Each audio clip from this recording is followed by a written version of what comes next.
All right. How's everyone doing tonight? What's going on? Where are my pliers? No, for real, where are my pliers? Can't start without those.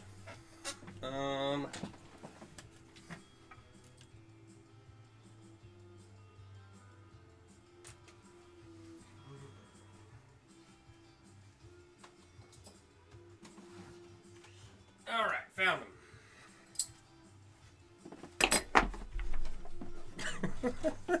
Trying to get this going, and I don't even have my tools in place. That sounds on par for me. All right. Good evening, everyone. My name's Sean. I run mailworks.com, and I just finished the 15th row of this chainmail jelly cube just a little bit ago. When I say 15 rows, a lot of people got confused, and the measurements for a jelly cube in the chainmail community are 15 by 15 by 15. Each row is comprised of 2 layers, right? But when people hear length, height, width, 15 by 15 by 15, they think that those are the numbers that you calculate out to get the number of rings, and it's not. Each one of these sides, if you multiply 15 by 15 by 15, what do you get? Do I have my calculator pulled up? Times 15 times 15. All right. 15 times 15 times 15 is 3,375, right? That's about that much of this cube, okay? Each one of these layers, this top layer right here, has almost 600 rings in it. I think over 600 at this point. So there's 27 layers. 600 times 27 is a really high number, like something around 18,000. There should be 18,299 rings in this one cube, right? If I did my math correctly. I'm pretty sure I did. But I just finished row 15. I'm trying to get to row 20, right? Where if you count out every other ring, there's 39 layers, so 20 rows total. And that's going to take me a lot of work. This already weighs 1 pound 10 ounces, right? And that was at 700 rings an ounce. What was the math on that? Oh yeah, no, 18,000 rings, right? To get from this to add 5 rows to each side and make it cubed and everything, it's 32 more ounces. So at 1 pound 10 ounces, that's 26 ounces plus 30, it's actually almost 33 ounces. It's going to be 59 ounces or 3.68 pounds when it's done. I'm almost to the halfway point with this, essentially, is the point I'm trying to make. I've got to order some more rings. It's going to cost me, probably $150 to finish this. And I have that much invested already, so. Anyway, I just got this layer done, or this last 15th row done. I'm going to take a break from this for a little bit. Set that here. And we're going to move on to this project. This project it's the same weave as this jelly cube. But if you look closely, you can see that each of the rings are made up of 176 much smaller rings, right? Give you a close-up of that. So we weave a chain, roll it into a ring, and slap it on here. And we're making where this is a 15 by 15 by 15, this is going to be a 3 by 3.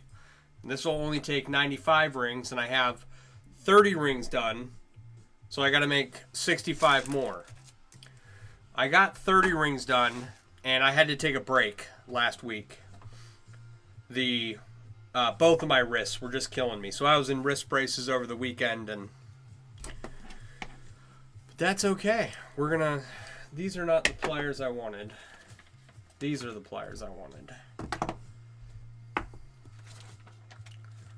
All right, get that out of the way. So, how's everybody doing tonight? If you didn't catch the beginning of the stream, I said my name's Sean. I run mailworks.com. I design and sell chainmail themed apparel and accessories. And if you go to my website and you purchase something, the funds go towards funding projects. So, like I said, I need about $150 in materials for this. So if you purchase something, it'll go towards completing that jelly cube or whatever project I'm working on. All right. So the title of the video is called, it's not a sneeze because I'm about to sneeze. It's called Sandwyrm Ringception Meta Cube. And the ringception part is the rings I'm using are being made from smaller rings. The sandworm part is because the chain weave that I use to make each ring is a weave called sandworm. And what it is a chain of a weave called full Persian surrounded by a chain called box weave. And these are two very common chainmail weaves combined together to make this cool looking weave, Sandwyrm. Thank you for the follows, guys. I appreciate it.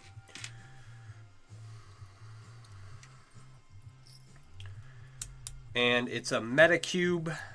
I don't know if I like using the term ringception because that's kind of just accurate. Or a Meta Cube.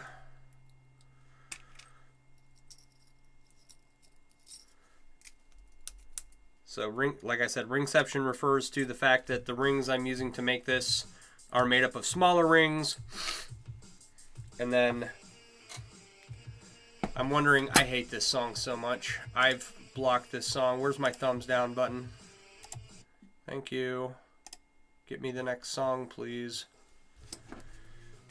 Insane work, regardless of terms. Thank you. Coming from you, that means a lot. I've seen your insane work, so if you think this is nuts, then I feel like I'm accomplishing something. For anyone watching, if you're not following Capturing Essence, she does wonderful chainmail work. You should give her a follow. Buy her stuff. She makes good stuff. All right. See,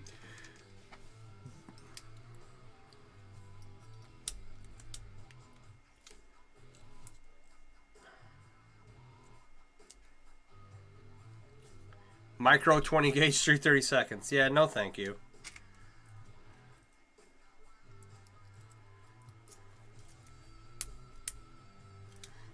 That's too small. Actually, I think I have some sterling silver in that ring size. And it just exists. I haven't worked with it yet. Makes a really nice Byzantine. That's your insanity. You wouldn't touch your ringception. You can keep your version of crazy. Fair enough. Fair enough. Actually, I have a number of these planned. This is just the one that accidentally found its way into being worked on first. I had all these, what are these? 16 gauge 3/8 rings lying around. And I was attempting to make one of the dragon scale, what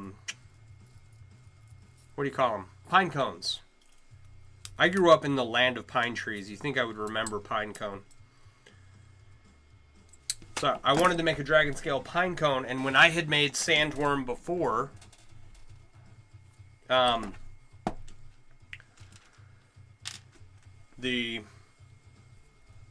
remember the chain being much tighter, much more rigid, and then when I went and made it this time, it was not adequate for the pine cone. Do you make wallet chains for motorcycle riders? I can. And the issue with what I'm doing right now is that I'm not stocked up to take custom requests. And so I did take a wallet chain the other day, but that's gonna finish up the rings I had for wallet chains. I know a lot of people who can make you one.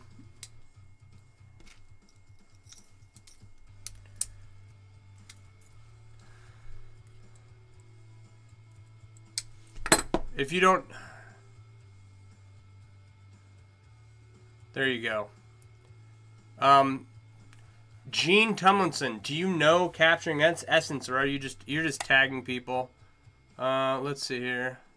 Where's my button? Bye. Okay. So Terry, talk with Capturing Essence. Send them a DM. They come highly recommended. They make excellent chainmail. I'm just not in a position to take custom requests right now. And I have a lot of people ask me for stuff. And I routinely try to incorporate other chainmail artists into that process because they are much more set up than I. And I'll get there at some point. Working on finishing up, making it so I've got all the like a coiling and cutting set up. I've got a welder. I need an anodizer. I want to have all of that. Oh, and a riveting setup. I want to have all of that ready to go. And then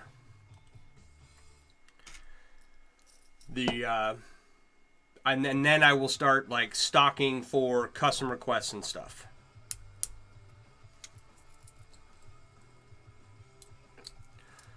Again, you don't have much to make custom, but you do have some done, and depending on what.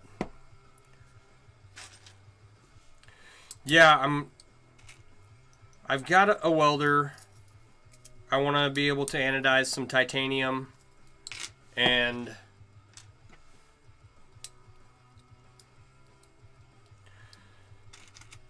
the riveting setup, just so that I have all types of capabilities.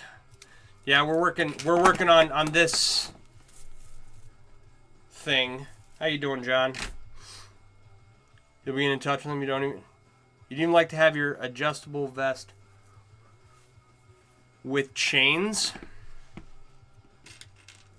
Yeah, my whole vest is covered in chainmail. I got chains up the side. I got chain vest extenders. I've got... What else have I got? Oh, I have chainmail all over the vest. So you can do a lot with chainmail and motorcycle vests, and it looks awesome. Yeah, get in touch with Capturing Essence and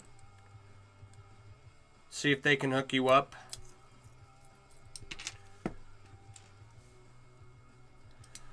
You want a fly press number 4 or bigger? It will flatten rings, punch rings, cut scales, rivet, and more. It was an OG machinist tool before the Bridgeport. Do I want one? No, I don't have any place to put it. So yes, but I can't get a fly press because I don't have any place to put it.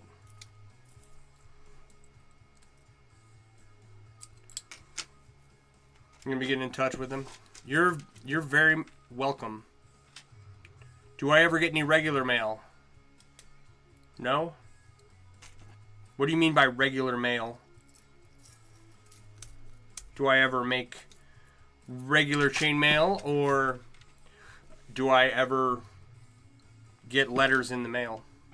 How am I doing multi-screen? So I've got TikTok over on my phone, and I've got Streamlabs up, and I'm multi-streaming to multiple platforms. And soon, everything will be on my computer, and I won't have TikTok over here. I'll have it over here on the computer. And if you're doing a riveting setup, it's what you want. It's smaller than your chair. Oh, okay. That's not that big then. I'm thinking like a big press. If that's the case, and it can fit down here in my basement, and I can keep it along with all of my other tools, then maybe one day. Thank you, Beef Tank. You want to mess about that someday? You need more lives? You're not super confident with them? I just get on here and run my mouth. I wouldn't necessarily say I'm confident with them, but I do have a knowledge base about chainmail that you can't not learn over the length of time that I've been doing this. So you'd be fine.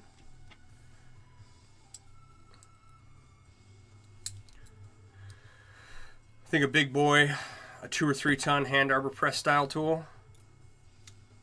Okay. I'll have to Google that. But I got my phone, a camera here, and a camera there. I'm using Streamlabs to capture it and send it all out. The only platform I don't like streaming to is Instagram, because the way you have to log in is really weird, and it's super laggy. Co-lives, yes, absolutely. There's I just did one recently.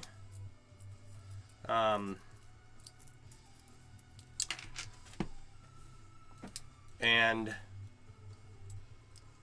I want to get into the habit of doing co-lives at least once a week. And I keep saying that, and I never do it.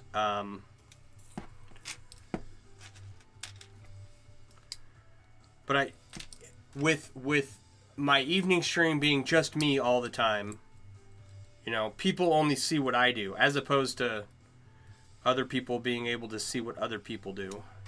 I do try to share that information with the world, but I only have one share button. I'm only one man. I can only do so much. You're making chainmail dream catchers right now for your fair booth? Right on. Right on. I thought I had a dream catcher idea. I have this 9 feet of full Persian chain, and I was gonna like knot it in a circle and make a dream catcher out of it, but I've decided to do something else now. And that's another multi-thousand ring piece, so let's see here. This is 18,299 rings as of right now. How many was this going to be? What is 176 times 95? Where's my calculator? Calculator. 176 times 95. So this, as a 3x3 cube, when it's done, will be, what was that number? 16,720.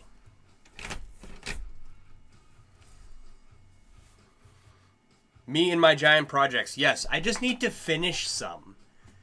I've got the saddlebags. I've got the Finnegan's Wake flag. I have this giant Meta Cube Ringception piece thing. I've got this jelly cube. And like 50 more smaller projects.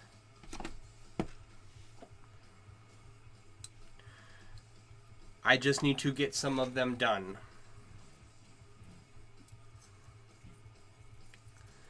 So I went to the bike shop earlier today that I go to for my oil changes and stuff.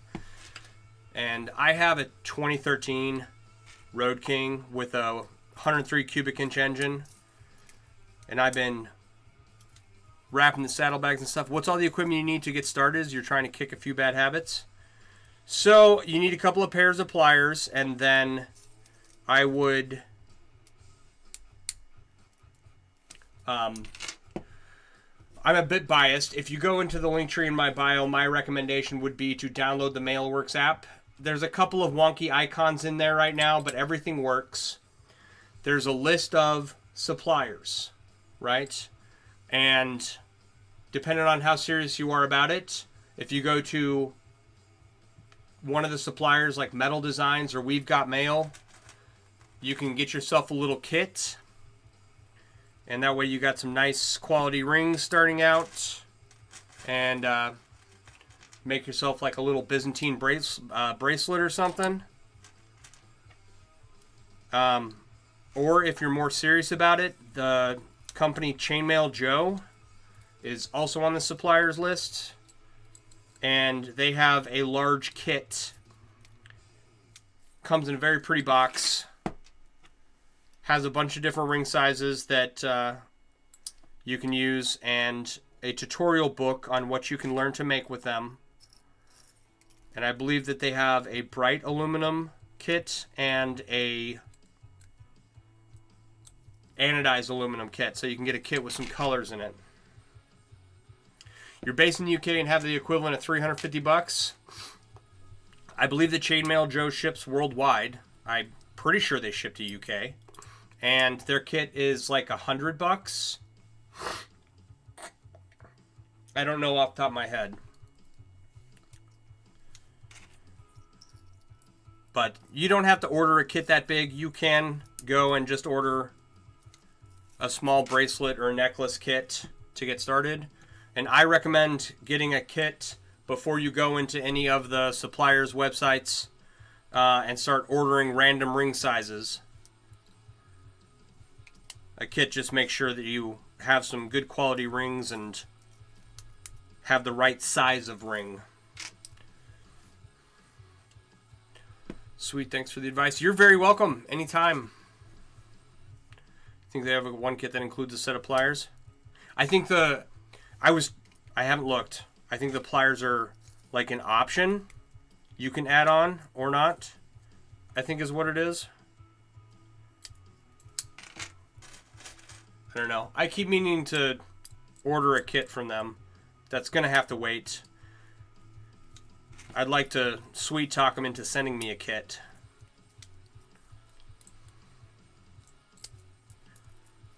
Because I'll sit here and recommend I'll recommend Chainmail Joe's kit all day long. I've heard wonderful things about it. Whoa, whoa, whoa, whoa, whoa, whoa.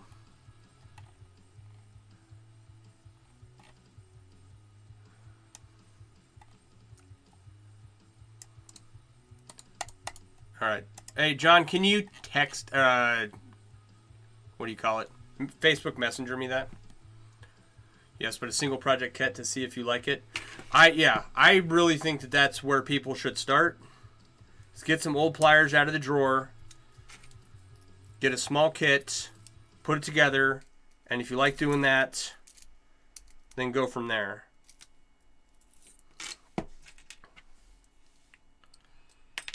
I think a small completed projects like give you that little win, and you're like, heck yeah, I made this kind of thing.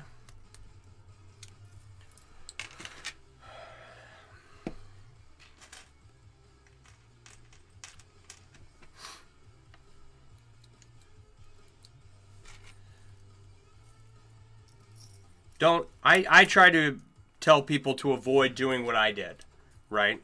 Which was, I handmade my own rings and they were crap for a real long time.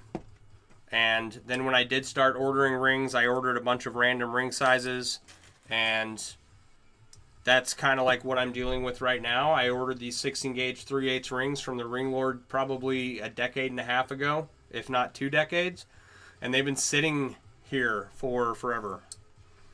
That's a 45 color kit that shows 4 weaves and is a great starter. I don't have Facebook open on anything. FAC. Let's see here.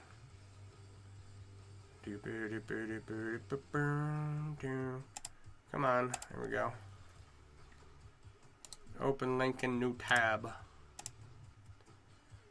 All right, there we go. Now, let's see here. Dashboard home. Output. Okay.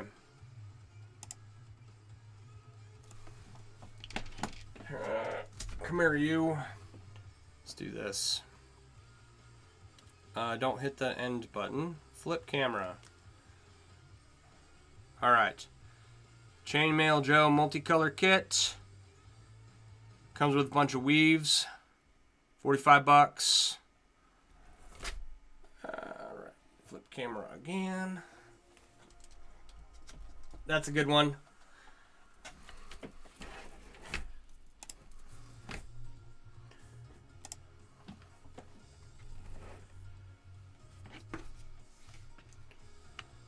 You believe he has a point system going on, so his site directly is ideal, and it's odd with the pull-down options to share exact products to folks. I gotcha. Yeah, if you go and order the kit off Chainmail Joe's site, you get some points, which is something I'm trying to implement on my website, and then I need to do a bunch of work on my website. No, 45. That's half of what I thought it was, Willie. So,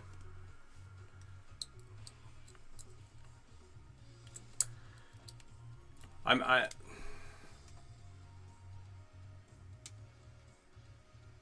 think they have a couple different kits now. So it's been a hot minute since I've even looked at their website, but maybe I need to get my tax return and then get some stuff sorted out. And I need to not spend any money so that I can save and afford all the toys that I need to make this a fully functional chainmail shop down here in the basement. But the problem is, I went to the bike shop earlier today, and they have Screaming Eagle Stage 4 131 cubic inch street road glide that I'm very interested in. Don't want the pliers you don't recommend. Say buy the Zurons and get the right pliers to start. These are the Zurons that John's talking about over here on Facebook.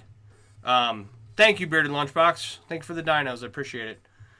These are Zuron 483s. These are pretty good all-around pliers for 18 gauge and smaller.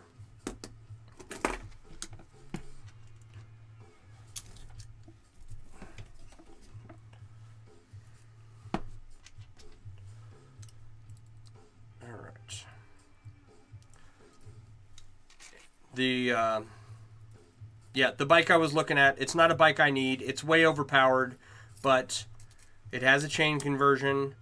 It has the 131 cubic inch Screaming Eagle engine. It's been stage forward, so it's got a different cam than what it comes stock. And basically, it's a really loud piece of fast machinery that I've been wanting to upgrade my bike to something similar, but the bike at the shop is only 30 grand. It's only 30 grand. Not that I have 30 grand to go and buy a new bike, but I could, you know, I could make payments. The instant I bought that bike, my daily driver would take a crap. I know that would happen.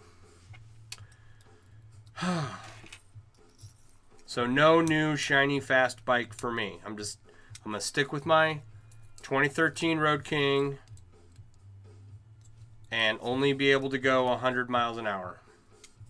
Because that is all the faster those things go. Do you buy 2 pliers? Yes. I would buy 2. If you're saying buy 2 motorcycles, yes, I would also do that.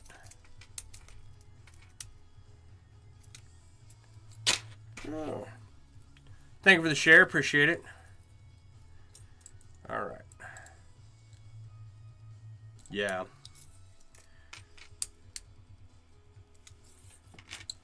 Yeah, two motorcycles. I shouldn't just go buy the one with the ridiculously overpowered motor. I should get 2. And just keep my Road King. That way I'll have 3 motorcycles. No, I can't do that. I want to.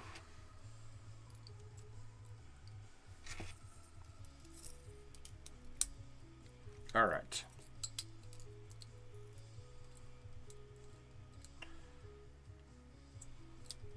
A lot of these rings are out of round, so I'm kind of trying to adjust that as I go along.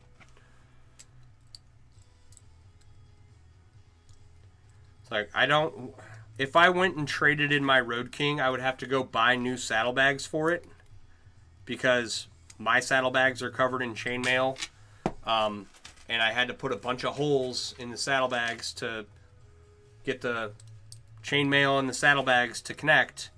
And so it's very overly customized, so only a certain person would buy that. The full kit with pliers is great, altogether ready to go package, but it's $110. You do get a better book with more weaves, but the smaller kit is just enough rings to get yourself interested or not, and the savings afford the good pliers versus the dollar store cheaper style ones. There you go.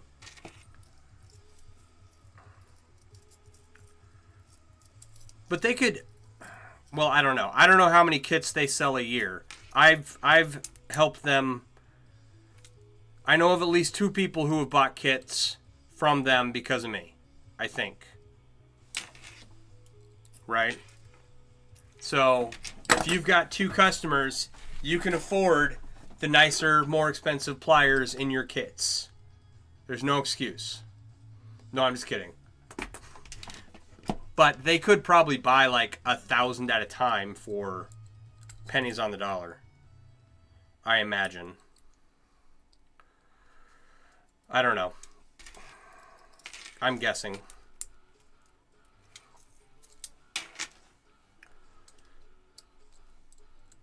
All right. And here's another reason I'm trying to talk myself out of going down and buying this bike right now. If I go and buy this really fast, really powerful piece of machinery, I'll probably kill myself. Right? And I have unfinished projects that I need to get done first. So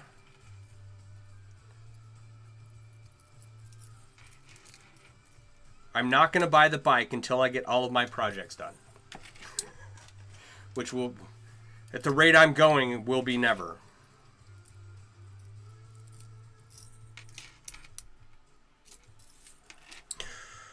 One, 2, 3, 4, 5, 6, 7, 8, 9, 10, 11, 12, 13, 14, 15, 16, 17,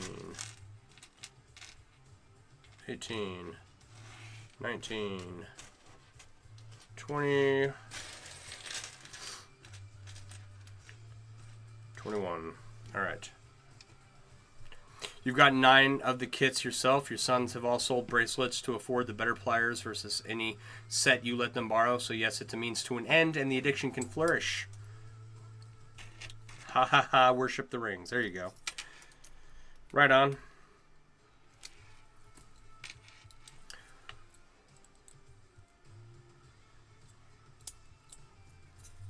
I think I told this story last night, but the reason that I was even at the bike shop today was because I go to this bike shop like once or twice a year. Okay? Got to get an oil change.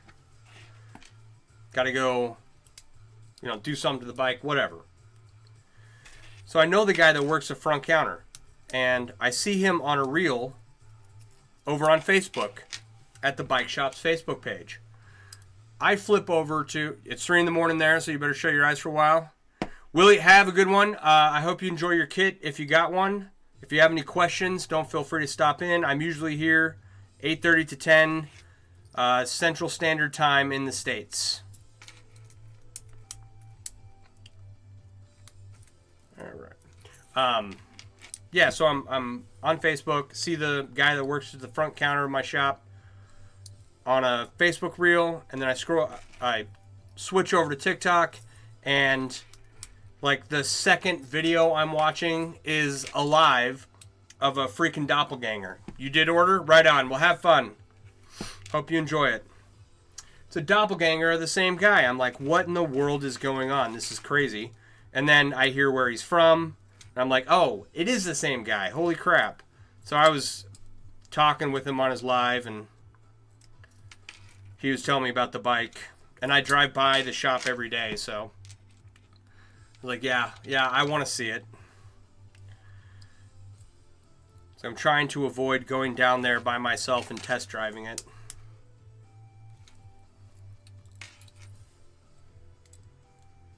Because I might like it a little too much, you know what I mean?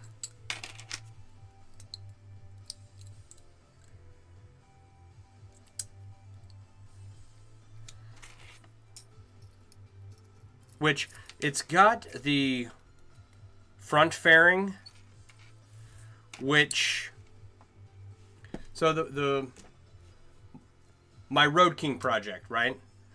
I'm put chainmail over the saddlebags, wrap the toolbox in chainmail, or the toolkit in chainmail, make a leather bib covered in chainmail for the gas tank this year. Next year, it's front and rear fenders, side panels in the gas tank, all hydro dipped and clear coated in a chainmail pattern that I'll do on the computer. And then the year after that was when we're talking a cubic inch upgrade, a turbo, a chain conversion, dual brakes up front, and you're working on a jelly cube commission as we speak. Right on. Congratulations. Did you see this one? I am at 15 rows on this one now, and like the last 10-ounce bag of rings I ordered was a grind to get through, and this one is no joke. And right now I've got 33 ounces in the cart of chainreaction.ca to finish this. We'll get there, slowly but surely.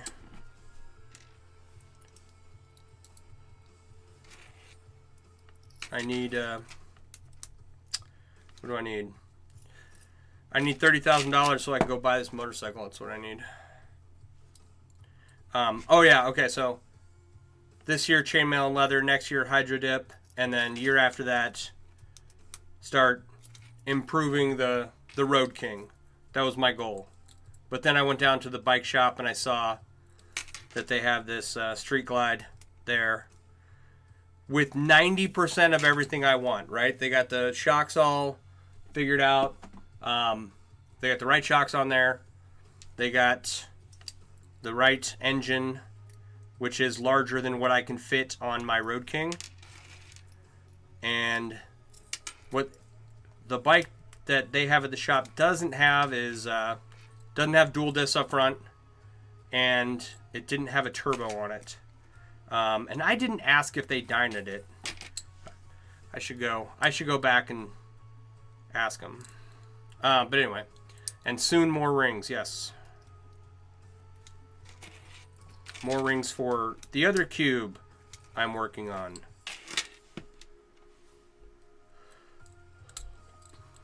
Too many cubes. We'll get there.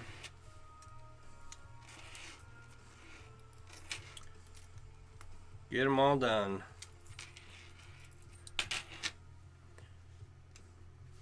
Where am I? 1, 2, 3, 4, 5, 6, 7, 8, 9, 10, 11, 12, 13, 14, 15, 16, 17, 18, 19. This will be 20. That'll be 21. Okay. Yep. I don't even know where that other cube... It's out of... The other cube I'm working on is a different ring size. It's out of reach. It's over there. So, a lot of work to do.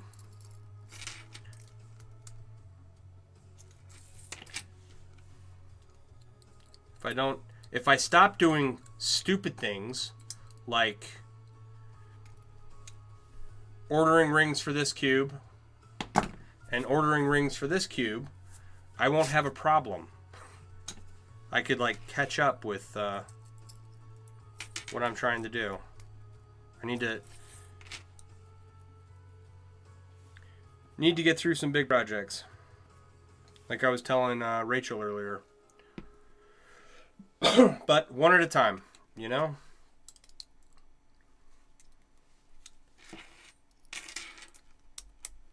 I should go and spend the next 2 days working on my saddlebag to get that done out of the way. It's in the way. I need to get it done. All the chainmail is done. I just have to like adjust it a little bit, and then the lacing is what's taking forever on that project. So, to lace around the entirety of the edge of the lid of the saddlebag is minimum 12 hours. And I'm about halfway done. So,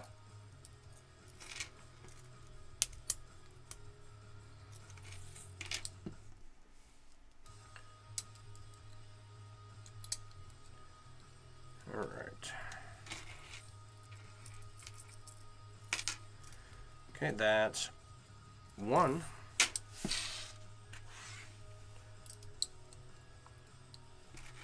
So what time is it? Oh, it's only 8:44. Oh, I did start early tonight. It's like, dang, I've gotten a lot done. I normally start at 8:30, but lately I've been starting at 8 because it's like I'm just sitting here working on a project. Just start a little early, you know?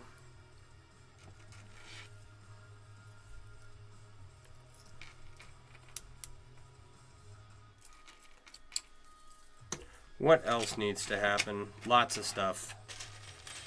There's a ton of work to do. And I have a ton of stuff to do. The only thing I want to do is make chainmail. That's all. Excuse me. That's all I want to do. Right? I don't want to do all the business stuff. I don't want to do any computer work. I just want to sit here and open and close rings.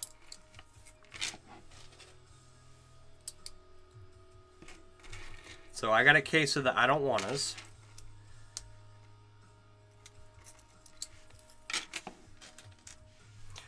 You went live with a friend the other night and showed your stuff. Great feedback on everything. Right on. Very cool. It's always a good feeling when someone likes your stuff.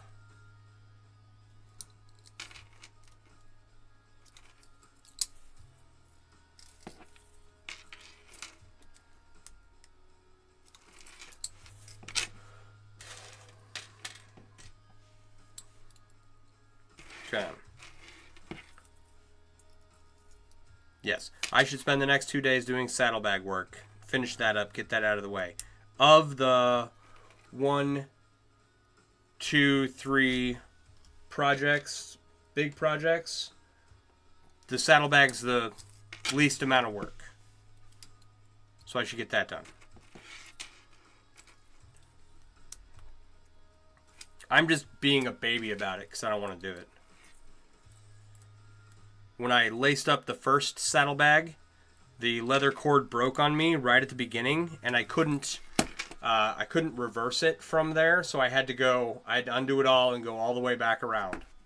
That's why I know it takes 12 hours. Minimum.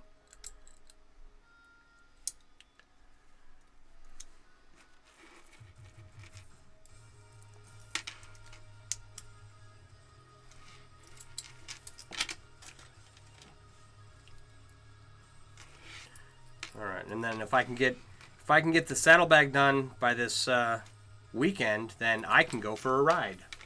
There's another reason to do it. But I've got the saddlebag, I've got the Finnegan's Wake flag, I've got 3 cubes to work on, all big projects.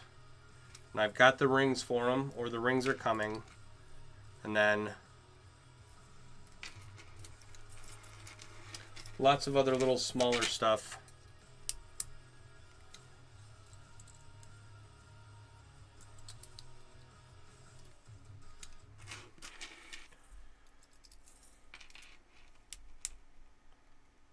So, plenty to do. Let's see here.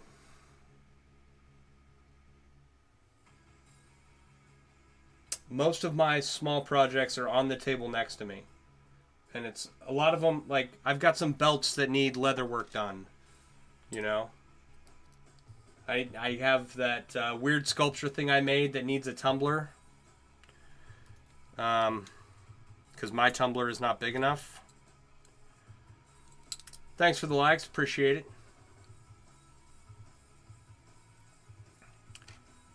You need to make a chainmail necklace? Yes, you do.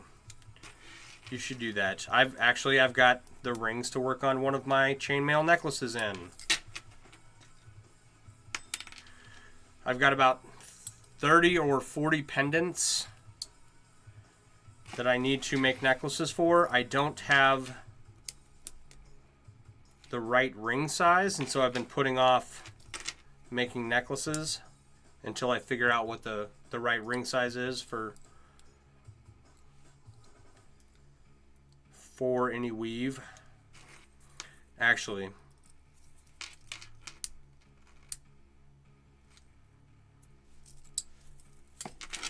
I have half an idea of what ring size I want to use. I need to double check that, see if it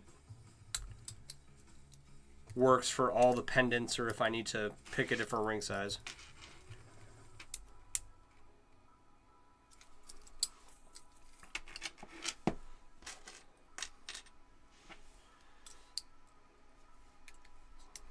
That's the one I'm working on. I've got a full Persian square wire stainless necklace over here that I got the rings in to finish that chain not too long ago. I wanted to lengthen it out to at least 24 inches. 22 gauge 1/10, 20 gauge 1/8 are what you want. It is. I don't believe you. I don't want to work in what? Well, 20 gauge 1/8 I've worked in for forever. 22 gauge 1/10. What's the smallest I've worked in? 20. What was the smallest ring size the Ring Lord made? It was like 24 gauge 1/16, I think. That's the smallest ring size I've ever worked in, and I'm not really willing to work in anything smaller. So, I've done 22 gauge 1/8 and 20 gauge 1/8.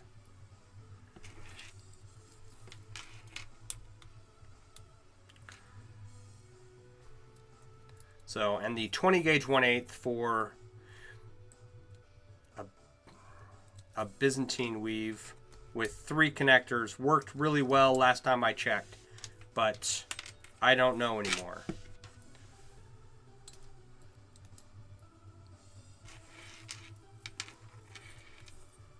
So I have to get as much of these big projects done as I can before May, because in May I have to stop what I'm doing and make 20 bracelets. 16, 24 or smaller, 22 gauge 110 won't be so bad. Yeah. Time flies, man. My phone bill doesn't get paid until the second half of the month. And I don't really pay attention to what day it is. All I need to know is it a school day or is it a day I can sleep in?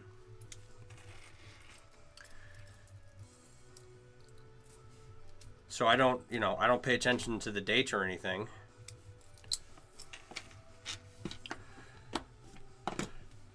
Hey, Meatsmith, the man, the myth, the legend, the Meatsmith. This is the friend I was talking about who I saw him on Facebook, and then he popped up on TikTok, and I thought I was hallucinating, and that the drugs the government given me, or the drugs that the government gives me, were addling my brain.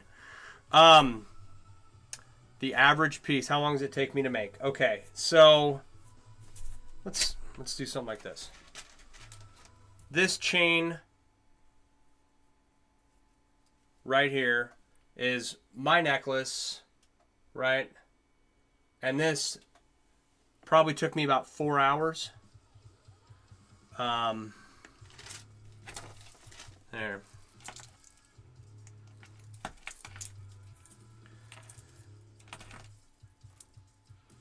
This one probably took me 2 hours, maybe 2.5.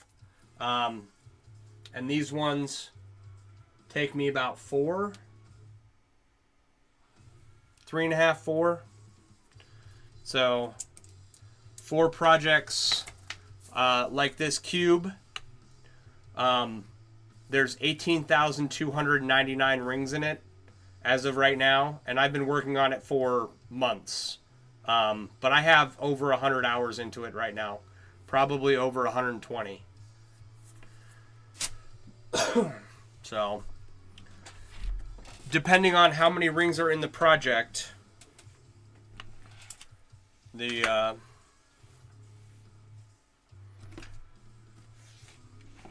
average about 200 rings an hour, and that just kind of, whatever the number of rings are in a project divided by 200 is how long it takes.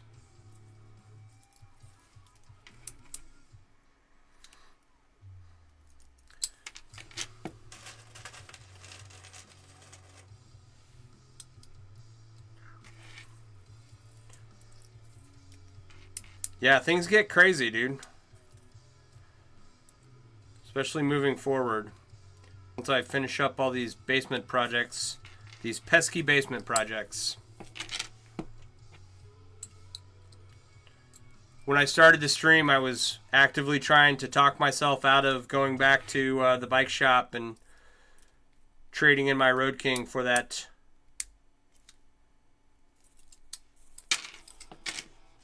Stage 4 131 Screaming Eagle.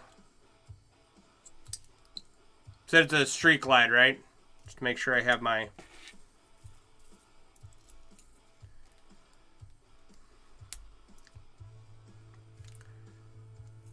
bikes correct. I'm not good with I'm not, like, I know my Road King, right? I know what a Road King looks like for anyone who is dabbled in motorcycles. But street glides have a fixed fairing, and road glides have a fairing that turns with the handlebars. It's a road glide. So road glides have a fixed fairing, and street glides have the fairing that turns with the handlebars.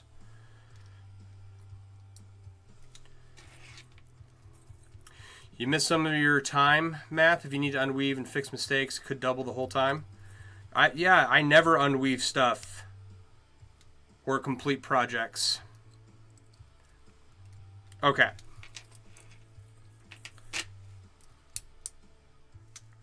Or tear apart completed pieces and rebuild them into something else. No, I would never do that. That certainly does take up a lot of my time when I do it. You've always wanted to make a Boss Hoss into a trike? You like the openness of the front end on the Road King? Yeah. Well, it's kind of similar to my Road King. It's all open up there. You know?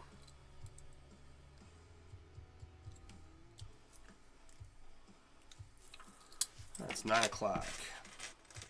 See, I average 200 rings an hour on every project except for this one. For some reason, weaving these rings takes me an hour and a half, 2 hours. I don't know why.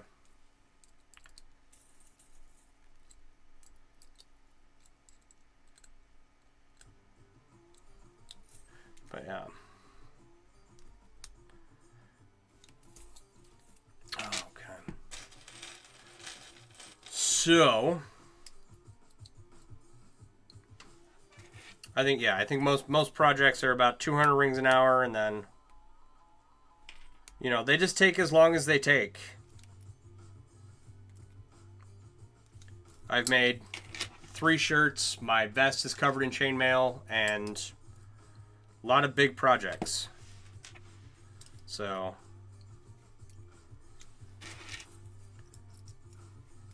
trying to move on to bigger, cooler projects here soon.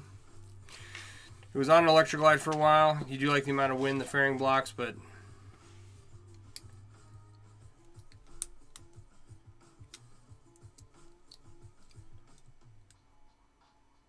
there's something about the Road King. Yeah. Well, I like it. The Road King has that big old windshield on it, and I like it because I can wear a half helmet on it and not have the wind all up in my eyes, because I have to wear glasses. Can't do contacts, and I don't particularly care for full face helmets unless it's cold, or unless you're riding a 131 cubic inch stage 4 Screaming Eagle. You average 2 to 250 an hour depending on the weave and size of rings. Yeah. I think that's pretty on par. Like when you're practiced at chainmail and you're not cruising trying to reach 400 rings an hour.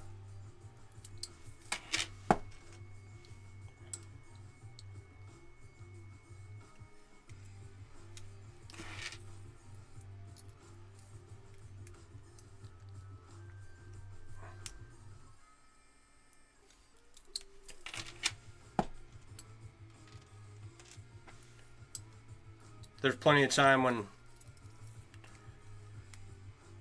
when you're working on sheets of chainmail, right? There's plenty of time. You'll start cruising, watching a movie, weaving rings, and you'll get a lot of rings woven, and it'll feel like you weren't hardly doing nothing. And then other times it's just a grind. It just depends on the project.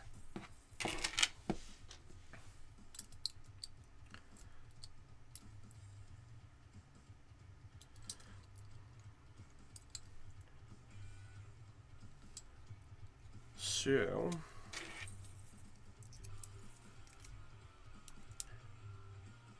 all right. Hey, Chris, do you guys have your bike night scheduled yet? I didn't make it last year, but I hope my second saddlebag is done by the time your bike night rolls around, so that I can attend with a completed bike instead of a bike with one saddlebag on it.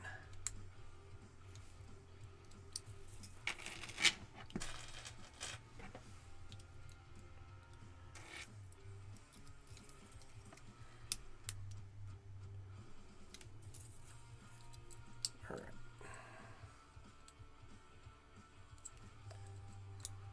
You were literally about to say something about him? Right on. I'm not a mind reader. I just know that I meant to ask you about it earlier and forgot. May 25th? Oh, I'll be done by then. He says to himself. I'll be done with that project by then. I'm going to try and have it done by this weekend. That's my goal. Now that I'm trying to prioritize what project I work on next. As long as I can work and I don't hurt myself. Or I don't hurt myself. I don't care what project I work on.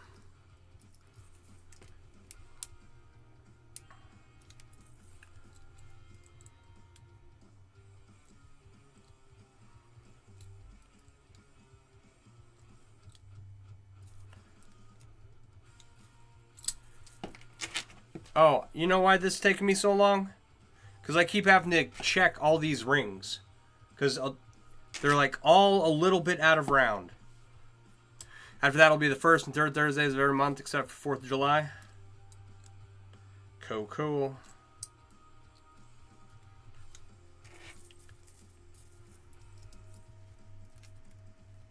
Like, one thing I wasn't able to do much last year was ride. And then this year I got the bike halfway torn apart with pieces down in the basement.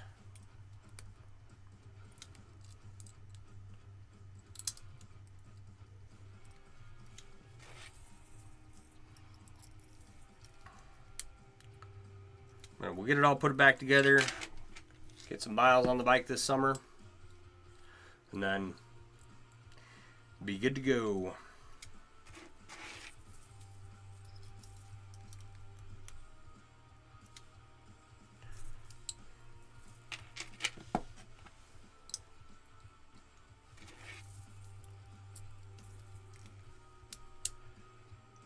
So,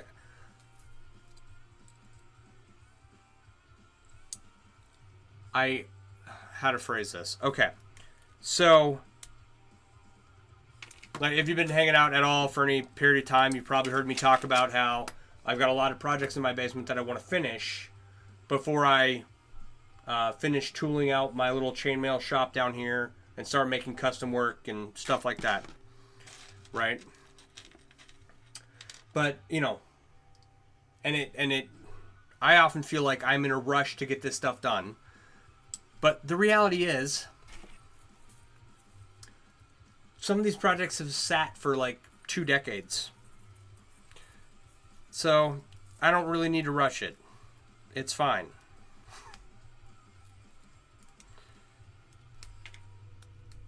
I can work on other stuff. You want to work on the bike tonight, but you just got home like 30 minutes ago?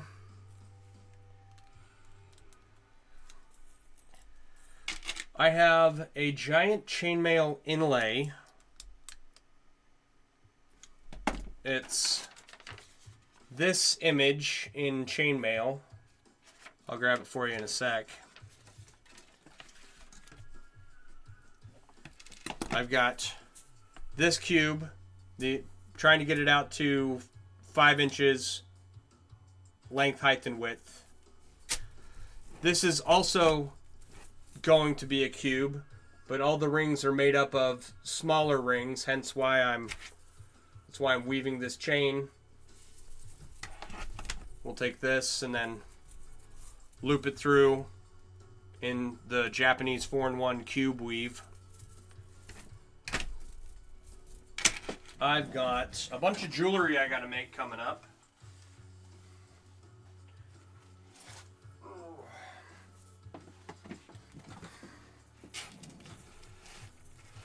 Like bracelets and necklaces. This is the Finnegan's Wake inlay that I just got to finish the bottom half on, and then that's done.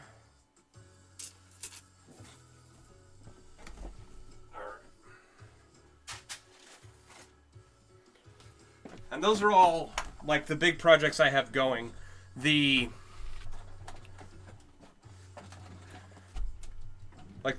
saddlebags are part of the bike project, and I'm going to do a leather bib with chainmail over the top of it, and then wrap the toolkit in chainmail too.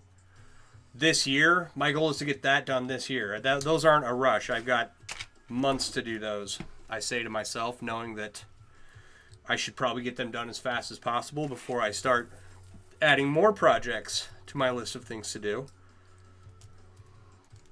That is awesome. Thank you.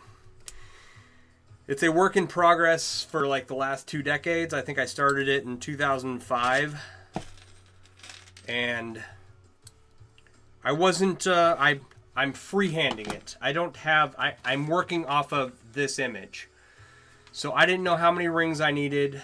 I didn't know how many, I didn't know where they went. I didn't grid them out or anything, and that was silly of me. I didn't do any prep work on it. I just ordered some rings of a color I thought would work. And then when I ran out of rings and ordered more of the same color, none of the colors matched. And yeah, it was a nightmare of a project for a long time. But I'm finally like just getting it done. You know feeling all too well? Your wife gets after you for all the projects you have going on? Yeah. Guess you're the oddball, got off working machining parts to go home and use your own machine to cut Me rings for your unwinding from work. Yeah, there you go. Yeah, if you're going home to work some more, John, I don't know. I don't think it's an odd thing to do. I do this all day, so I don't have a job to come home from. I just come home from picking up my kid at school. So, yeah. Oh, yeah, and I'm trying to get all those projects done, and I also have all the stuff on the honey-do list that keeps adding up. So, now that the grass is growing and we've got yard work to add to our list of things to do,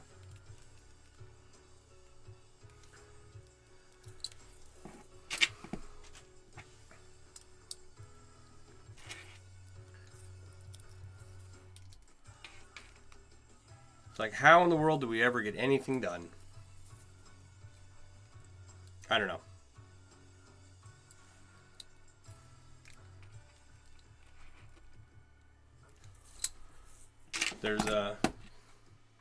There's plenty of stuff to do. That is for sure. Yeah, one project at a time.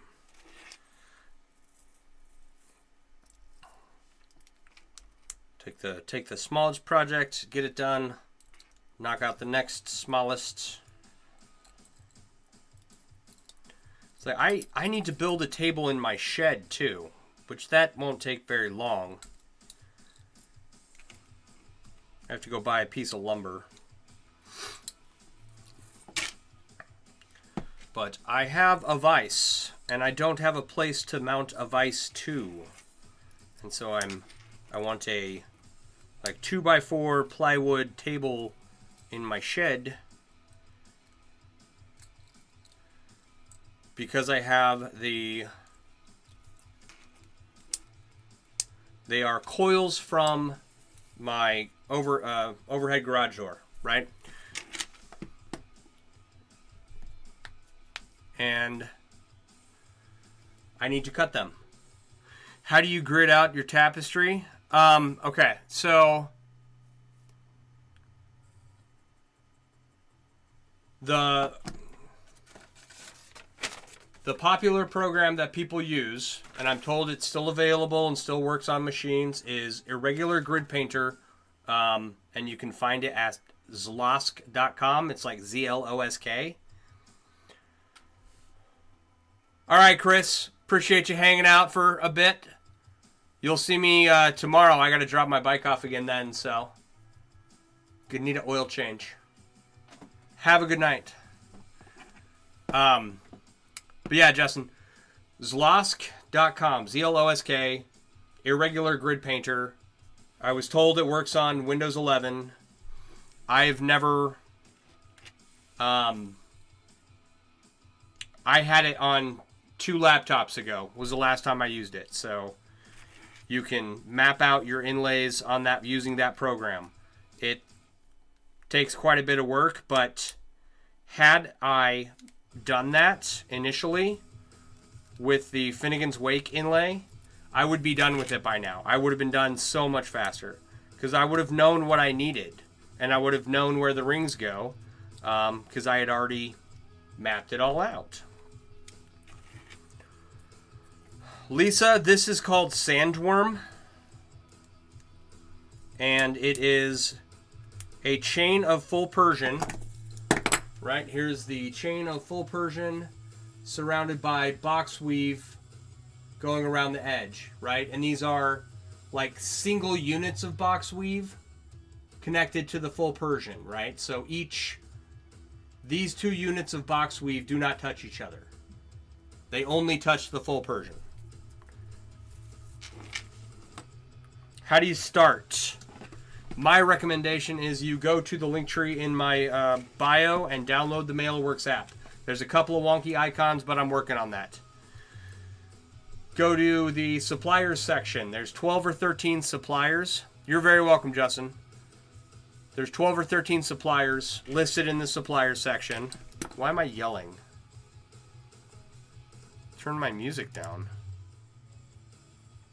There. In the supplier section are companies that make chainmail rings. And some of them sell little kits to start out with. And I recommend a kit because if you go to the website and order a bunch of random different ring sizes, you can get all kinds of crazy ring sizes and not know what to do with them. So I recommend starting out with a kit from them. And if you want to get a little bit larger of a kit, there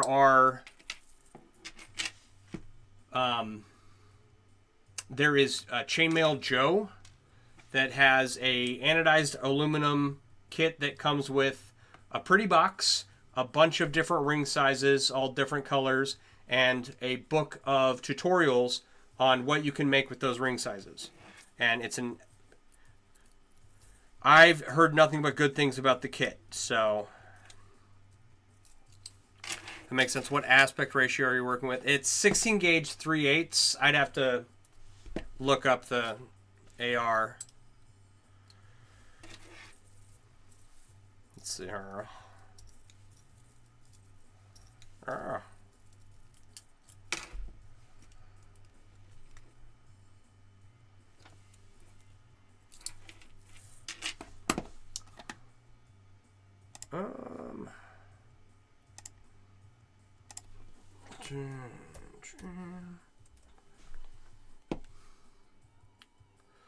Let's go to rings, stainless steel.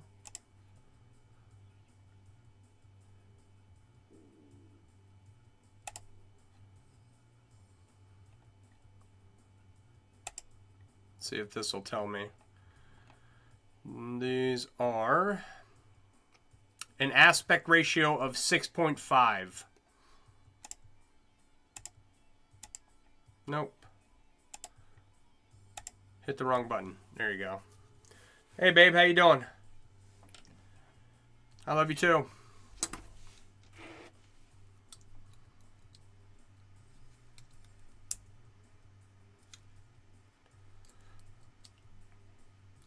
Alright. Yeah. 16 gauge 3/8 with an aspect ratio of 6.5 according to the Ring Lord website, which is where these rings are from, so I assume it's correct. I could measure it out for you as well. I have my calipers here somewhere. Alright.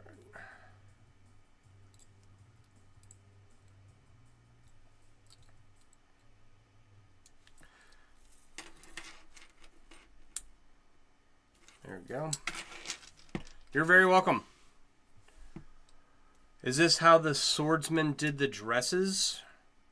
They start with gamison, which is like a big padded tunic that hangs over their legs. And yeah, the chainmail would go over the top of that, and then your armor and your plate armor.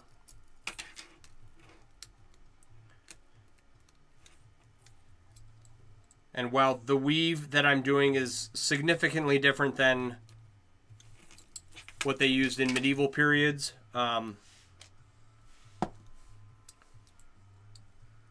it is the same idea.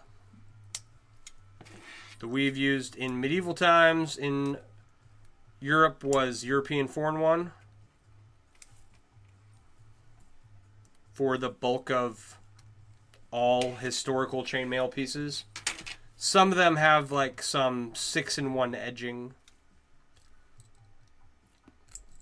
and 99.5% of all their rings were riveted. These are just butted rings.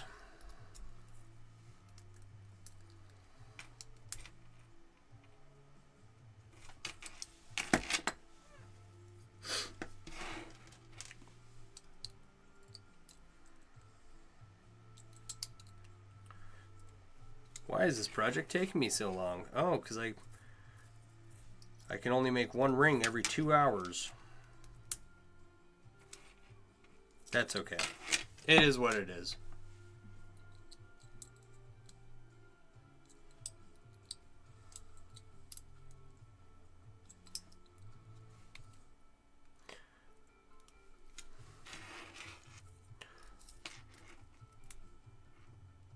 Yeah, there are some historical chainmail weaves that are not European 4-in-1 or European 6-in-1 or King's mail, which is where all the rings are doubled up. They are few and far between, though. And the bulk of chainmail weaves that you see today have been invented in the last 50 years.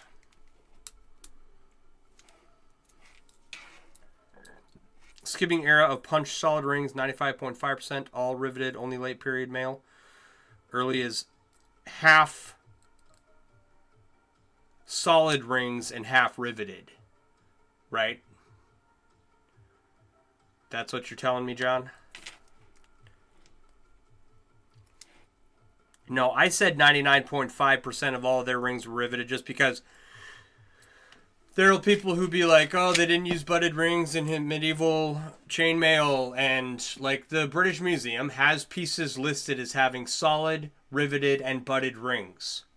Multiple pieces of chainmail that were fixed with butted rings on the battlefield. I don't know why it's an argument. Okay, I'm sure you know what a rivet is, but how do you rivet a ring? So you got to have a ring where the ends overlap. You smash it. You heat it up to soften it. You punch a hole in it, then you punch a rivet through it. You might want to weave it into your garment before you punch a rivet through it, but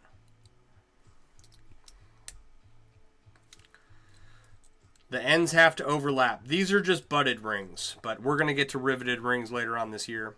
On TikTok, there's a guy, Tarvel the Ring Wraith. He's got bunch of ring wraith videos, and he's got some riveted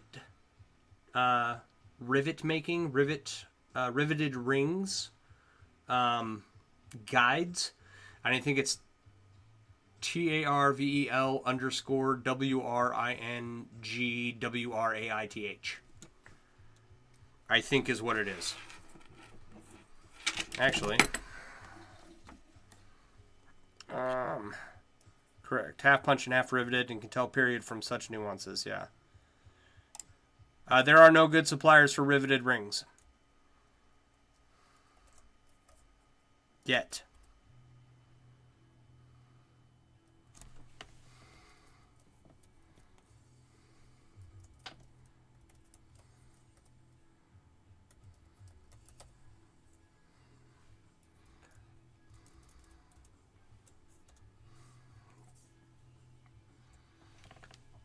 I think that's his username. Tall, blonde, curly-haired guy. Dressed as a ring wraith. Can't miss him.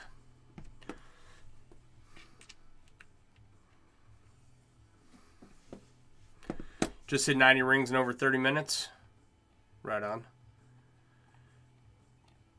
Yeah, there are 12 or 13 suppliers listed in the Mailworks app. It's every supplier that I'm aware of, and none of them have riveted rings or even overlapping rings. I know people who are working on solving that issue.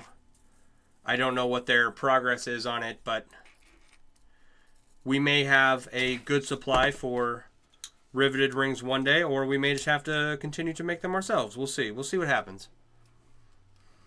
Yeah.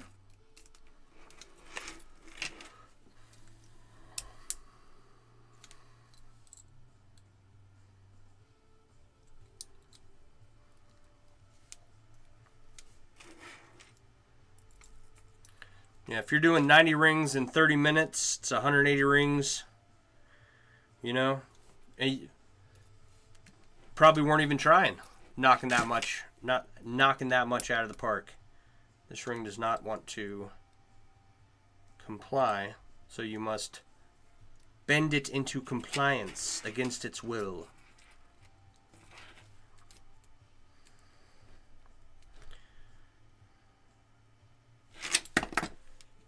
Hang on. T-shirt idea.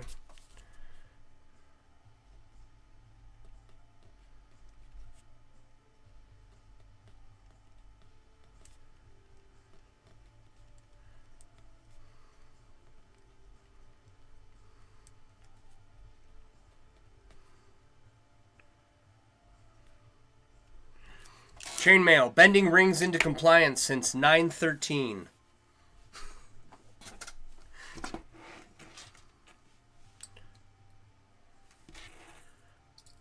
I've got a couple t-shirts I have to design.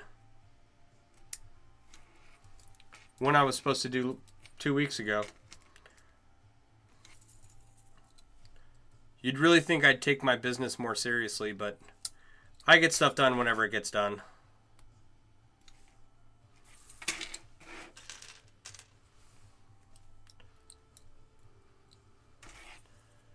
All right. Yeah.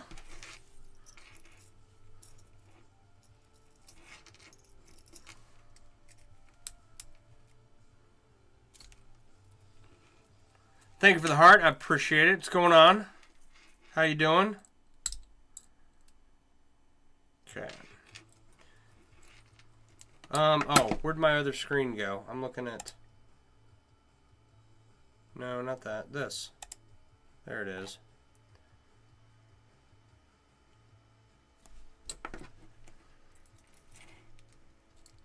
Alright, the ends don't need to overlap. Just adds a step and you make it classic D-link shape and it locks the rivet to one side of the mail versus free spinning. Oh, really?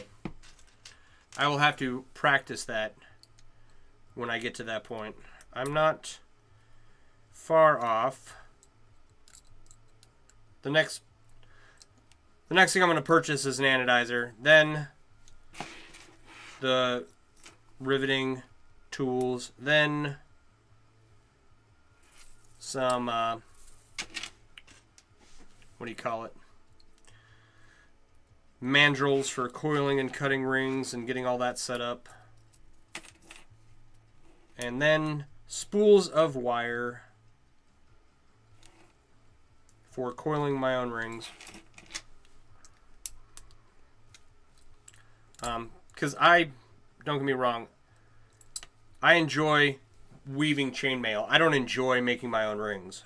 But because of the scope of some of the projects I want to make in the future, it's going to save me a bunch of money if I make the rings myself. So if I can figure out how to make high quality saw cut rings from quality materials like stainless steel, gold, silver, titanium, then yeah, I'm going to do that at home.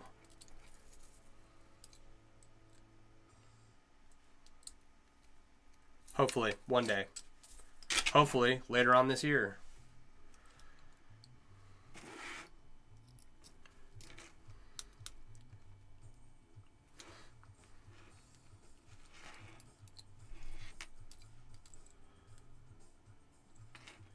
Like, get everything set up this year, and then by this time next year, I'll be streaming and taking commissions and doing stuff like that.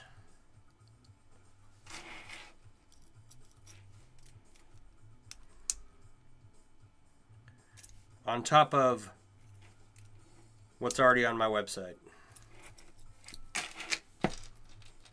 Just a warning, titanium's super hard to source right now.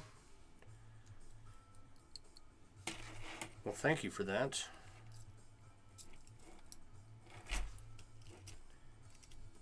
I have a feeling that good metal material will be difficult to source in the future in a lot of cases. You know, just a hunch. Like gold coins falling into your bank account, feeling is why you make your own. Yeah, yeah, there you go.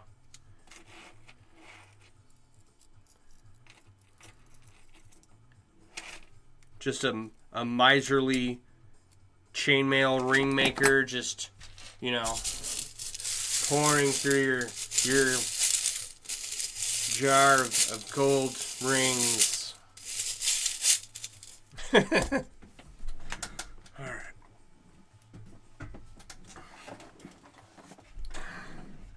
Okay, we're at the point where I need to figure out where this next ring goes. I can put it there.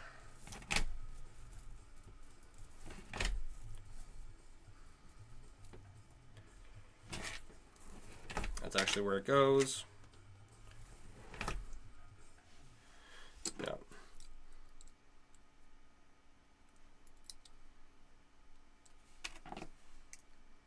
prep all these rings so I'm not filling around with them.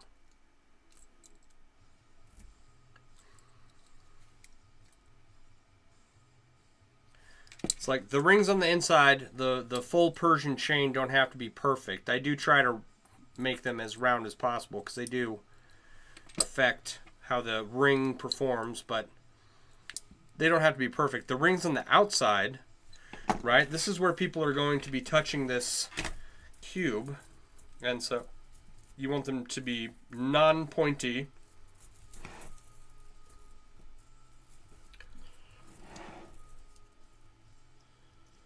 All right, so this was the chain that we just made, and we're wrapping it around, turning it into a ring to add to this cube that we're working on.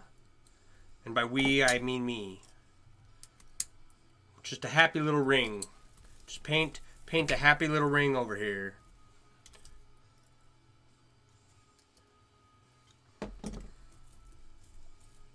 Until you lose it. Where'd it go?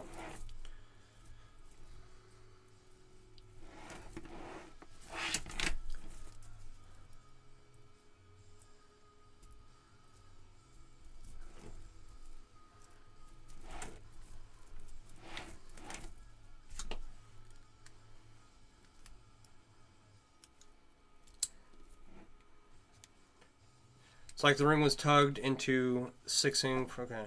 It's like the ring was tugged into sixing from the coil during cutting, and you got to add another step per ring to true the circle. Yes. That is probably exactly what's going on, John.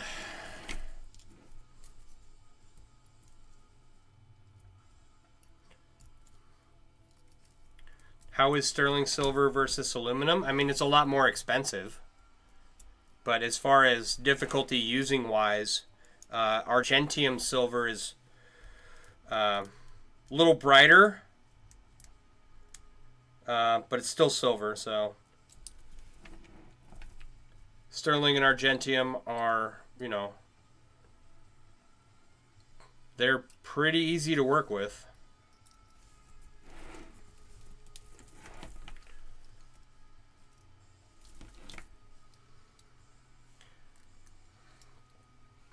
Now, due to the cost, right, I may be biased, right? These are 18 gauge standard wire gauge rings, and I wove well over 1,000 of them today. Oh, excuse me. And you could do the same with silver. Is it less bendy? Silver's pretty dead soft. If I think that's what you're asking. Temper, dead soft is like craft wire. Medium temper is good. 3/4 temper is your preferred.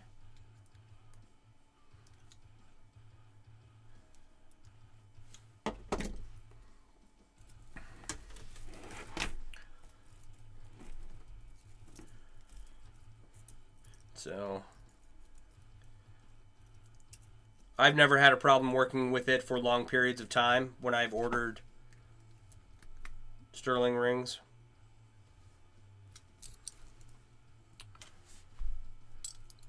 It goes into shape pretty easily. One of my preferred materials to work with, to be honest.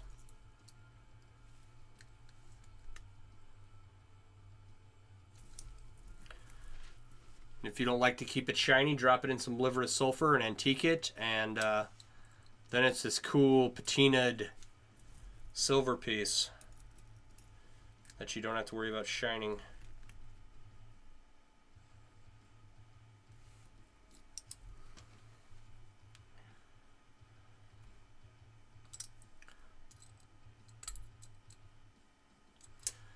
All right. This is the fun part. This is you're weaving upside down and backwards kind of portion of connecting these rings. 3/4 tempered argentium silver would probably be perfect. At 3/4 temper, the rings feel stiffer like stainless. Half temper, they are decent compared to aluminum. Dead soft. They are finger weaving soft and are pain to weave sometimes if you lack the dexterity. Yeah, I've never, I don't know. I don't ever think I've used dead soft sterling, I guess, because that doesn't sound like any of the sterling I used. All of mine, all of the sterling silver that I've done is from the Ring Lord. I've never got a chance to order from like Urban Mail or what's the other one? Oh, excuse me. Speaking of suppliers like Urban Mail, I sent an email down to a website down in Australia because they are a chainmail ring supplier. And I wanted to add them as one of the suppliers on the Mailworks app, but they never got back to me. Can just about make out what you're making now. Great progress. Thank you. Yeah, it's kind of getting somewhere. Just made one ring, so now we've got 31 rings and only 64 left to go. And I've got a big box of rings over here that I need to get out of the box and clean them up in the tumbler. And then add them to this thing.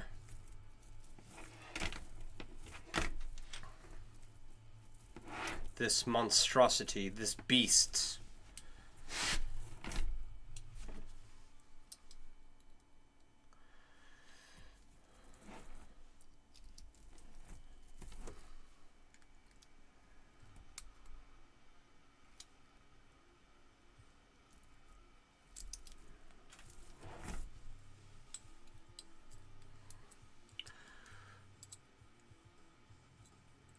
Okay, I've got 64 rings left to make once I'm done with this one.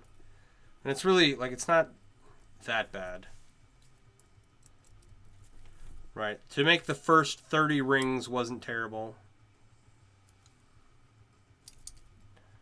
It killed my wrist and I had to take a little break. But that was just the weekend, and now I feel okay. So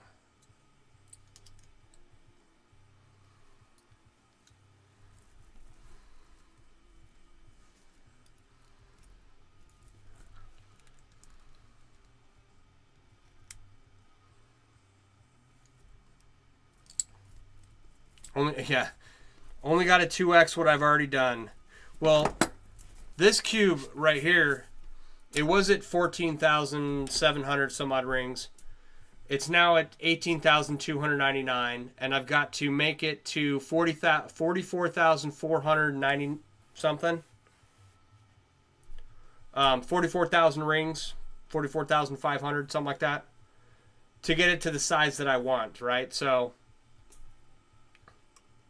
before adding the 15th row to each side, I had to triple the number of rings in this, and right now I'm closing in on half. I think at 16 rows per side, I'll get to 22,000, which is half the halfway point. So, but I don't have enough rings left for that. I got to order some more. You're getting cross-eyed working on your King Viperibus bracelet. That will happen. Okay.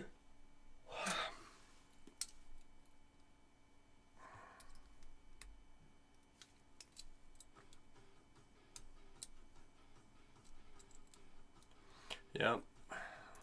Especially, like, these are really bright. And I have a bunch of bright lights over the top, and all that bright light gets reflected right back into my eyes. So I frequently find my eyes going, weird.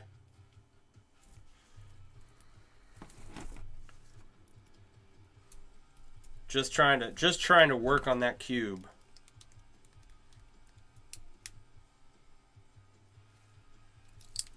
Got to make a chainmail pillow. It's like there's some sculptor who sculpts pillows out of rock, and they look really comfortable, but they're rock, right? And it's really cool looking. I don't think it would be comfortable though. It just starts to blend together, yeah. Yes, it does.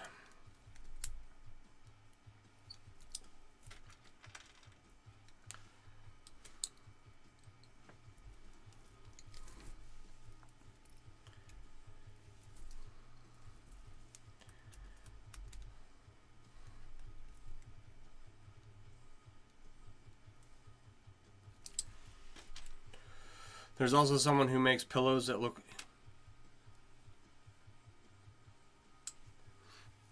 Oh, there's also someone who makes pillows that look like rocks. Yeah, I've had a few of those pillows. The Japanese used to use blocks. Or no, I've had pillows that felt like rocks. The Japanese used to use blocks as pillows. Some of them porcelain. Oh, you know, I think I've seen that. I've seen some of the examples of those.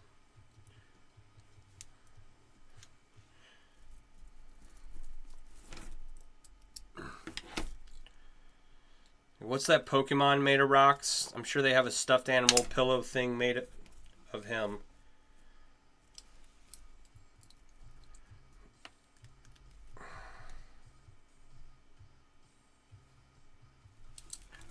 Geodude, yeah.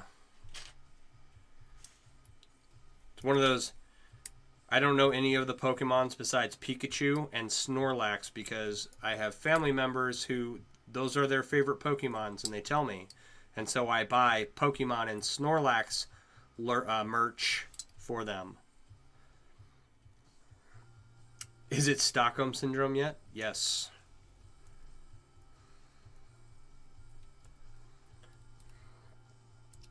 Okay.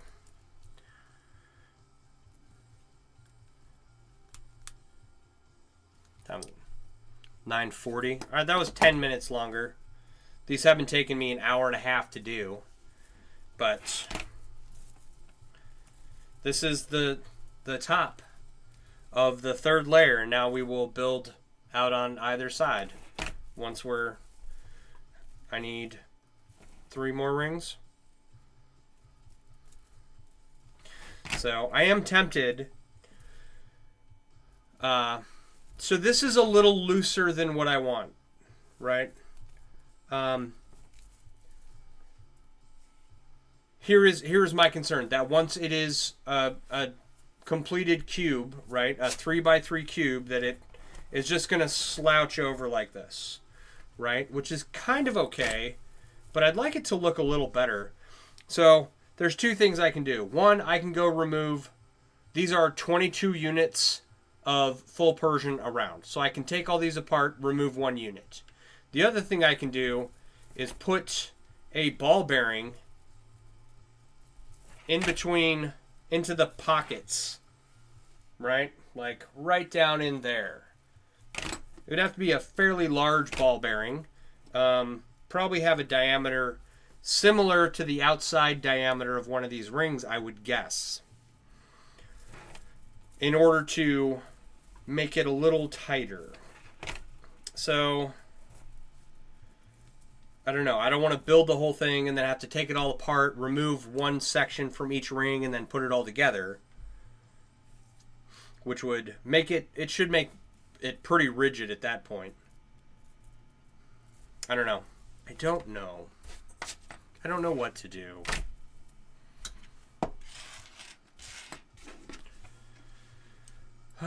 I will start another ring, and I will ponder.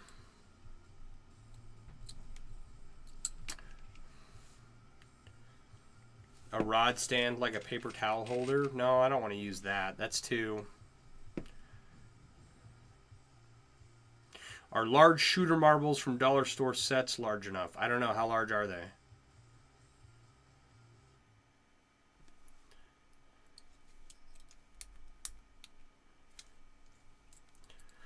Ball bearings would be heavy. Less units might compromise integrity. I don't think so. I think it'd be fine if I took it down to 21 units per chain. It would just make it stand up a little straighter. right? Not so tight that it's tearing itself apart, but I understand your concern.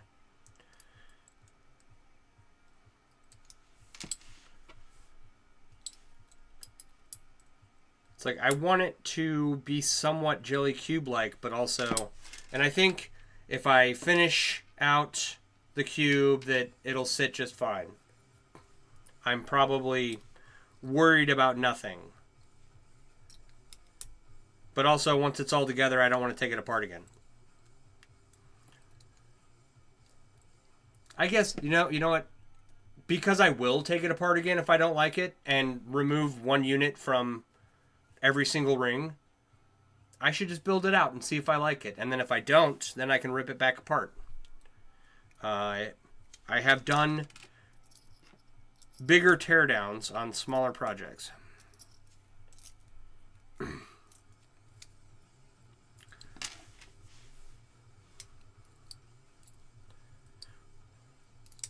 You'll measure the ones you have at home after work. I appreciate that, John. Yeah, they would need to be fairly large. Like, let's see here. I don't know what the diameter of this mouse ball is, but it's a fairly large mouse ball. And it would have to be bigger than that. I'm just eyeballing it. It looks like it would have to be. Hillbilly Customs, how you doing? I got your stuff here. Got the rings for your project there. 27 spheres as you would need for a 3x3. 27? No, because you're not going to be able to put any rings on. Maybe 27.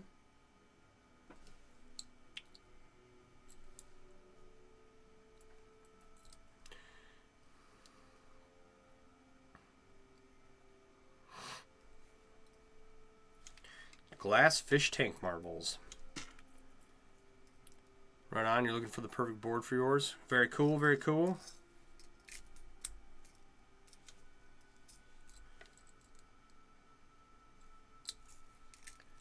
And if what I have, like I ordered enough rings to make 16 inches, right? And I'm not going to lie, I'm looking at this bag of rings and I'm like, that's not 16 inches of rings material in this weave in this ring size. But I've been wrong before, so I'll weave it out and then we'll figure out if I need to order more or not. You've been in the tool rabbit hole and got yourself calipers for this hobby? Right on. Right on, right on. There's I need to add a book section to the Mailworks app. But in the Mailworks app, there are a number of tool recommendations. If you want to ever take a look. And what don't I got scale recommendations, I got goggle recommendations for micromail, plier recommendations, and what other tools? Calipers, scale, pliers, tumbler. If you don't have a tumbler and you want to look into getting one, I have a fart. It is a Franklin Arsenal rotary tumbler, and I do enjoy that thing very much. Did I get my garden bed figured out? No, I gotta go and chop it all up, and I'm going to have to just get a bunch of cedar beams and posts and put it all together. You bought some helping hands? Right on. And I'm waiting on my tax return before I do any of that. No, John, I have not added a fume extractor to the welder area.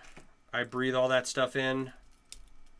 No, I haven't done any welding because I want to move that to a whole, like, movable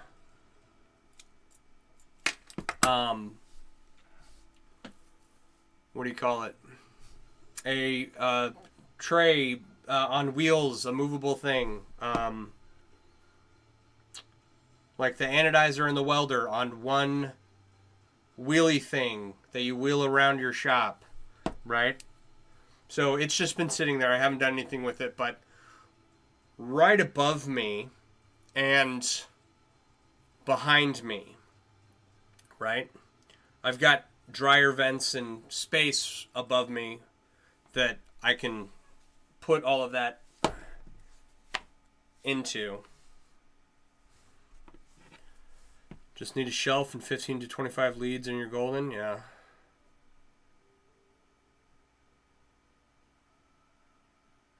What is the word I'm looking for? It's like a shop tray that you put stuff on. Like you put your tools on it and then you wheel it over to where you need. And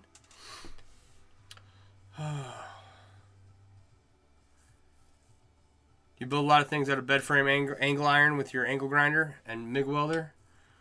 That'd be a good idea. Am I going to bring my mobile forge to fairs? No.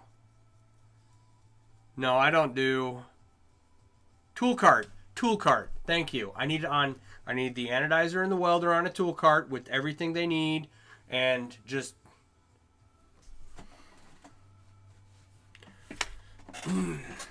wheel them over here.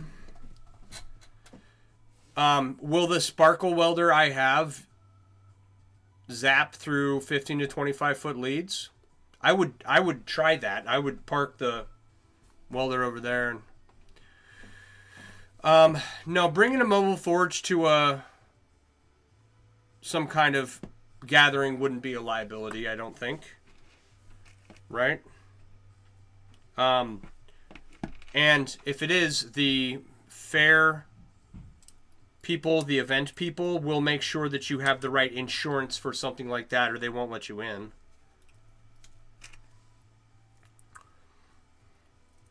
So, but no,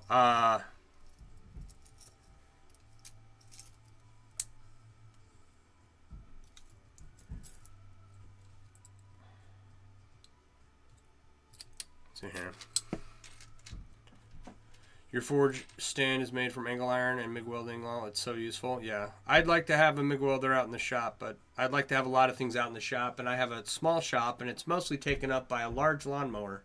And so you contact the little fire department. They're the first stop for mobile forge setups. Local of where your forge is.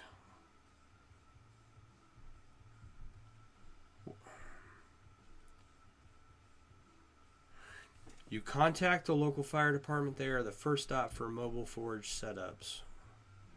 Local of where your forge is going to be. This is in case you burn the place down.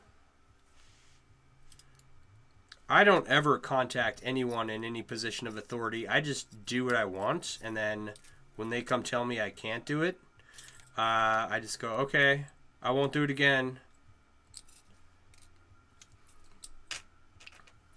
Or do you have to have a mobile forge certified by the fire department? Because that sounds lame. Like, you know, they certify fire extinguishers and stuff. Anyone can weld a few 12-volt battery leads and welding rods. There we go. Now we're cooking.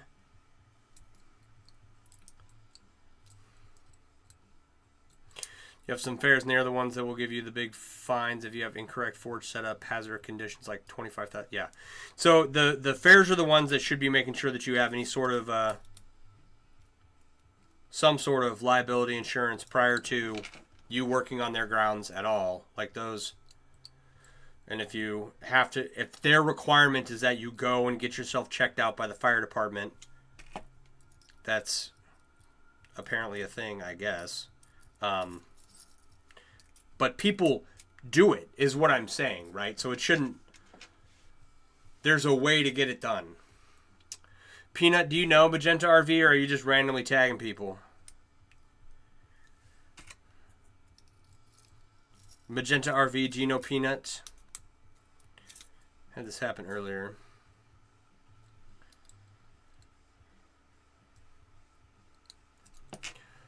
All right. My ears. They will tell you you're all set. They're not liable for allowing you if you have a bad setup that injures folks.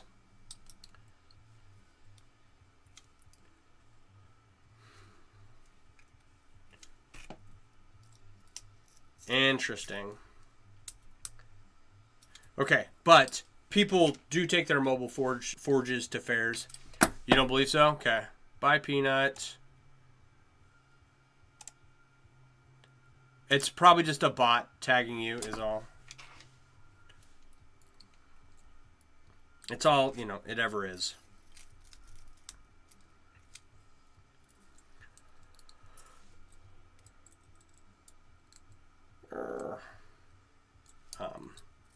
Anyway, but all of that discussion about liability and insurance and mobile forges, just to say that I don't have a mobile forge yet, or any forge. I don't have an immobile forge, but my son is enthused. He wants to make knives and be. He watched one episode of Forge and Fire and he was sold. That's what he wanted to do with the rest of his life. Thank you for the heart. I appreciate it. Yeetus, how you doing tonight?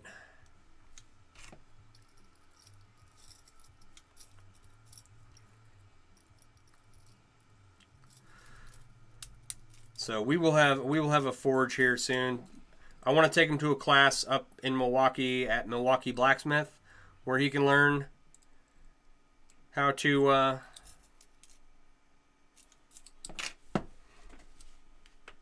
forge something. And then I live an hour away from Burlington, which has a Centaur Forge, like Centaur Forge and Ironworks, or Centaur Forge.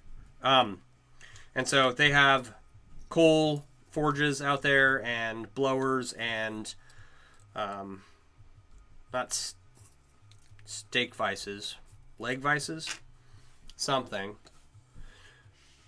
You're planning on building your own little forge? Everyone should. Everyone should. It's a little skill that you develop. You have some fun. You know. Be useful when the apocalypse occurs. All that fun stuff.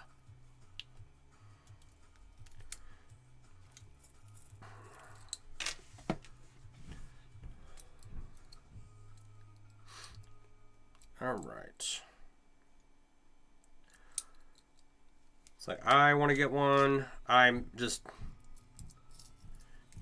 have too many things that I have to do.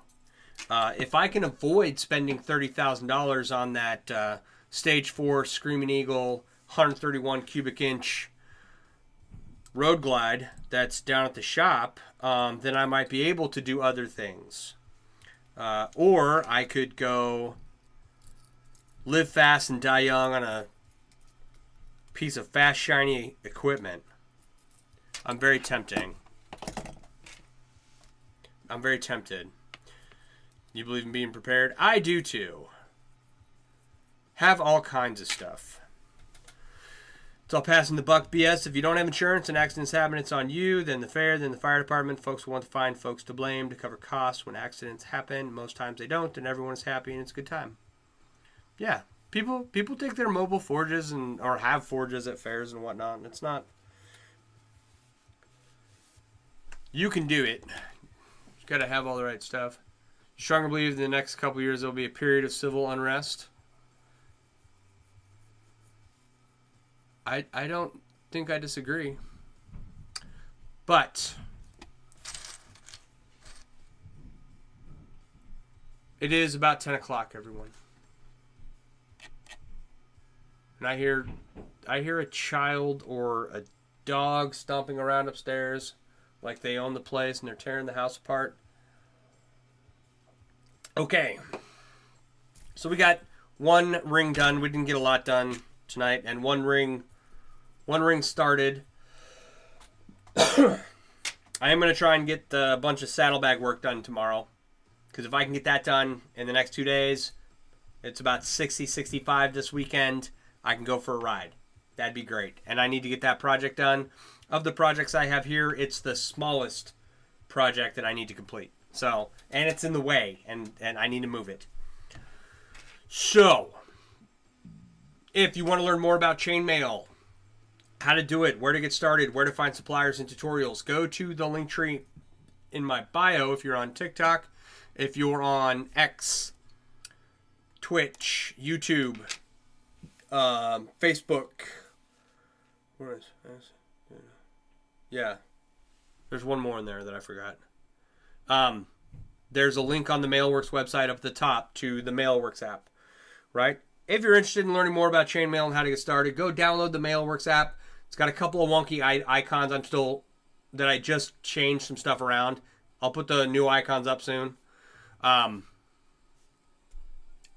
It's a whole list of resources in the Mailworks app for new and veteran chainmail artists. Where to find suppliers, where to find tutorials, where artists hang out online, and a whole bunch of other stuff. And we're adding more. We just added an artist the other day to the artist section, and we just added the Scale Mail Designer. It's scaledesigner.com is a website, but we're putting the link in there so that it can be a resource for people who make scale mail. So if you want to make chainmail yourself, that's a great resource for getting started. If you like seeing what I'm doing and want to continue to see me do more of it, please go to my website. It's mailworks.com. Link is in the link tree. And check out all the cool merch that I have on that store. I got t-shirts and a couple hoodies and leggings and sports bras and cloaks and all chainmail themed apparel, right? Of all different weaves, right? You'll see someone in a chainmail hoodie, and it'll be your typical European foreign one. I've got cloaks with dragon scale and hoodoo chainmail weaves on them, and they're super cool. They're super comfortable. And I've got like a bunch of designs for hooded blankets and stuff. And now it's getting warmer, so I've got a couple rash guards in there. Those just have the E4 and 1 on them, though. I don't have any special designs, special chainmail weaves on those. But anyway, yeah, go check it out. We got coffee cups and tumblers. Lots of good stuff. Find something you like. And use the money that I get from my store to fund chainmail projects. So it helps me out and lets me continue to do this. Please also go like all my socials. All my YouTubes, my Twitches, my Facebooks, and whatever else is up there. I need to grow all of those platforms, especially if this one is going away. And which, we'll see. I guess they were talking about a bill about it today or something. I don't know. So please go do all of those things, you wonderful people. Thank you for hanging out. I do appreciate you being here. I am live most nights, 8:30 to 10 Central Standard Time. I did get started a little earlier tonight. And on weekends, if I'm not doing anything, I'll go a little later sometimes. But if you have questions and I can help, I try to be here and just hang out. So thank you very much, everyone. I'm going to get out of here. I got some stuff I got to do before I go to bed. So you all have a wonderful evening. Scale mail hoodies? Yes, please. Okay, I can work on scale mail hoodies. You all have a good night. I will talk to you all later. Bye.